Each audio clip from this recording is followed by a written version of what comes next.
L'information est désormais officielle, sauf qu'entre-temps de dernière minute, Nicolas Sarkozy effectuera jeudi une visite en Anjou.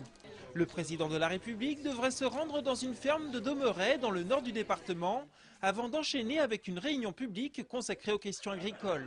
La dernière visite de Nicolas Sarkozy en Maine-et-Loire date de juin dernier. À l'époque, il s'était rendu dans le Saumurois pour y évoquer des dossiers liés à l'éducation. C'était une intervention très attendue. Cet après-midi, Christophe Rennery, le directeur opérationnel de Keolis-Angers, qui gère le réseau de transport en commun de la Cottera, a en effet tenu une conférence de presse. Il y a quelques jours, ce dernier a envoyé un courrier à une vingtaine de chauffeurs de bus récemment mis à la retraite, leur demandant de reprendre temporairement du service pour permettre aux autres conducteurs de bénéficier de jours de congé ou de repos. L'entreprise, qui compte 390 chauffeurs, doit faire face en ce début d'année à un absentéisme record, avec un volume de 15 000 heures de congés ou de repos qui ne peut être satisfait. On avait en général 13, 18 malades jour, on est plutôt aux alentours de 30, 38 malades jour. Donc ça a une conséquence simple dans l'entreprise, c'est que ça m'oblige à refuser les jours de repos et les jours de congé auprès des conducteurs. Avec un risque, c'est que l'absentéisme continue d'augmenter à terme. Donc je dirais que j'ai pris effectivement une mesure simple, immédiate, de faire appel à des anciens pour permettre d'éponger ces jours et de pouvoir redistribuer les jours de congé. Pour les organisations syndicales, cette situation est inacceptable. Du côté de la CFDT, majoritaire dans l'entreprise, on met notamment en avant le contexte économique local pour dénoncer cet appel aux conducteurs retraités. Aujourd'hui, sur la place d'Angers, quand on voit NEC qui vient de perdre 350 emplois, dans quelques jours, quand on voit ce qui se passe à Thomson, quand tu vas sur la place d'Angers, les gens qui recherchent un emploi, nous, notre priorité, c'est embaucher les jeunes ou les futures personnes qui risquent de se retrouver au chômage dans quelques temps. La priorité doit être donnée à ces gens-là. Côté direction, on précise qu'en 3 ans, 86 nouveaux conducteurs ont été embauchés. La CFDT, quant à elle, demandera demain mardi la tenue d'un comité d'entreprise extraordinaire pour statuer sur ce dossier. Mon mari s'est fait interpeller vendredi 6. Donc vendredi de la semaine dernière, il s'est fait interpeller devant l'école où il emmenait sa fille, donc par la police. Et maintenant, il est dans la maison d'arrêt d'Angers. Il risque l'expulsion après qu'il ait purgé sa peine. C'est une histoire de regroupement familial qui s'éternise et qui sera jugée cette semaine au tribunal. Amar Ahmedjar est marocain, marié à Rama, qui vit à Angers depuis son tout jeune âge avec une carte de résident. Ils se sont mariés en 2005 et ont très vite entrepris des démarches de regroupement familial. Ces démarches n'ayant pas abouti, entre-temps, 2 petites filles sont nées et en fait, on n'en pouvait plus on était désespérés, surtout mon mari, et il a fini par venir en France sans attendre ces démarches-là, quoi. Amar a déjà été expulsé, mais il a réussi à revenir. Interpellé une nouvelle fois en juin dernier, il a été condamné à 1 mois de prison pour refus d'embarquement. Son histoire révolte les membres du réseau Éducation sans frontières. Ce que ça révèle aussi, c'est la difficulté du regroupement familial.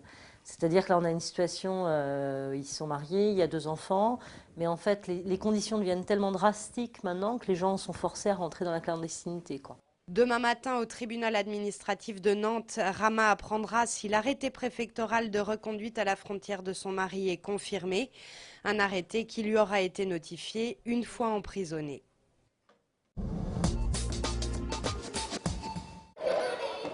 La ponctuation Cirque du Quai prend fin demain. Cette semaine consacrée aux funambules, acrobates et autres clowns semble avoir rempli les salles. Si vous n'avez pas eu le temps de vous y rendre, sachez qu'il reste 2 spectacles à voir. Demain, il nous reste Miette à 19 h, un spectacle à voir en famille, un fil de ferriste fort sympathique qui joue d'équilibre et de déséquilibre de lui-même et de son dispositif, en jouant également beaucoup avec le public. Ça, c'est à 19 h. Et puis à 20 h 30, Je ne suis pas un numéro, de Ludor Citric. Ça fait longtemps que tu t'appelles Giacomo ? Depuis toujours.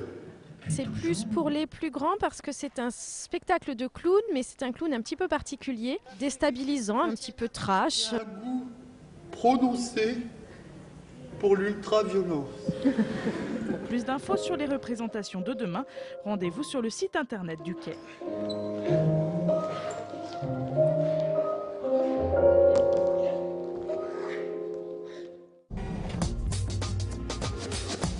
Parler de prison, ça fait frémir un peu les gens. Est-ce qu'on souffrait? Qu'est-ce qu'on leur faisait?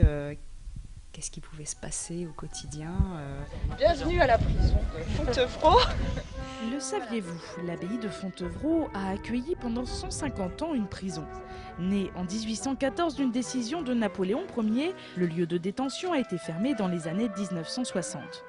Depuis l'été dernier, les guides de l'abbaye proposent une visite thématique sur l'histoire de cette prison. Ils vivaient dans les étages, c'est-à-dire dans les anciens dortoirs des moniales. Au gré de la visite, on apprend que Napoléon avait souhaité créer des prisons avec ateliers pour avoir une main-d'œuvre bon marché. Ainsi, à l'abbaye, on a fabriqué des boutons de nacre, mais aussi plus étrange, on y a fait de la serrurerie. Étonnant pour une prison. Cette dernière était réputée très dure au XIXe siècle. On l'appelait aussi la prison aux 1000 portes et fenêtres. Les évasions furent en effet très nombreuses. C'est d'ailleurs pourquoi les gardiens de nuit faisaient leur tournée en charentaise. Une façon d'être silencieux et de surprendre d'éventuels fuyards. Bref, la visite déborde d'anecdotes sur les prisonniers. Ces jeux de cartes qui étaient interdits, ces lettres, ces poèmes qu'on a pu retrouver, et puis aussi à travers les graffitis, des choses assez rigolotes comme Richard Cœur de Lion est un con. Contrairement à certaines idées reçues, la visite thématique prison remporte un franc succès. Il faut dire qu'elle n'a lieu qu'une fois par mois. On avait déjà visité Fontevraud en plein été, quoi. Donc on voulait voir un petit peu les dessous de Fontevraud, en fait. Voilà. Je ne savais pas d'abord qu'il y avait des prisonniers qui étaient ici à Fontevraud, donc je suis très surpris.